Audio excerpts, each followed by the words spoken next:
What would you say being hungry does to the dynamics for, let's just take them one at a time, dopamine? Does dopamine still increase for positive events when people are hungry? No, not in rodent model. I can talk about rodent models. We're actually in the middle of doing something like that now, where people come in the morning hungry. In this case, these are people with epilepsy that have wires in their head. And we do an experiment on them when they're right before they're going to eat, and then we repeat the experiment after they've eaten.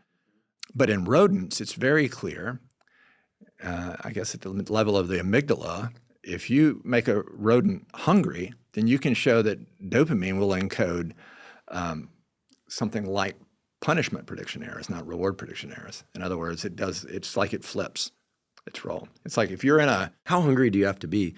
I don't know how it feels to be a hungry rat, but imagine that it put it in an emergency state. Okay, so it's not just kind of like, I mean, I don't do any formal intermittent fasting, but I usually eat my first meal somewhere around between 10 and noon. And at 9 a.m., I'm like mildly hungry. I could eat, but I'm by not. 4, you would be hungry. I'd be really hungry. You'd feel it. You'd feel what we've all felt when we're hungry. And this is a guy called Mark Anderman at Harvard. Oh yeah, I know Mark. Yeah. So he puts animals in starvation states, and he shows that dopamine will encode aversive errors. Very clear result. So folks, I know this because he called me. I mean, we met. So when your kid, boyfriend, or girlfriend is hungry, and you're going to a show or you're going someplace, you got to feed them if they want to. If you want them to enjoy the time. I mean, that's sort of obvious on the one hand, but I don't think we really. Oh, it's even better than that.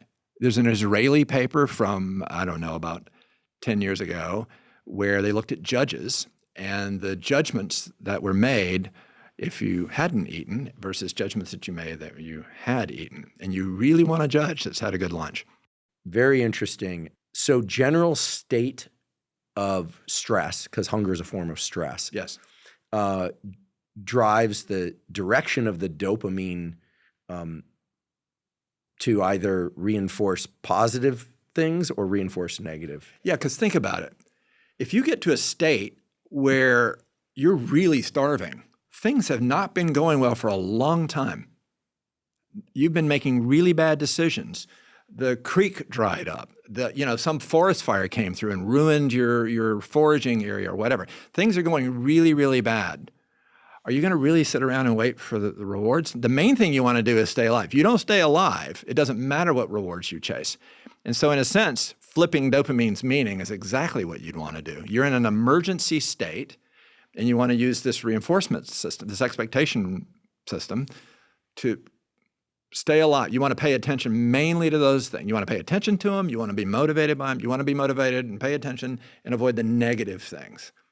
But that's an emergency state. When I talk to people about how reinforcement learning models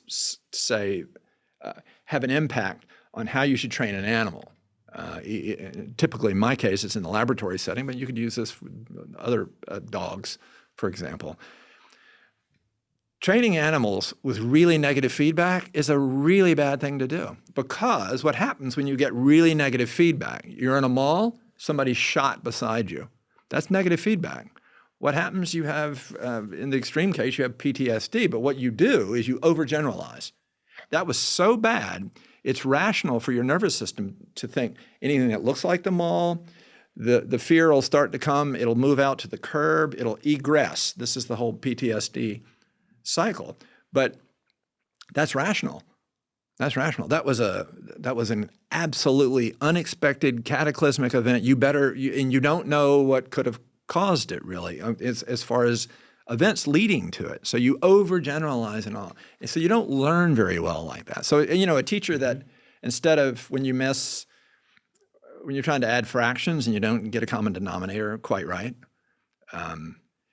when she takes a ruler and slaps you over the hand, they could still do that when I was in school. This is a generational shift, a good one.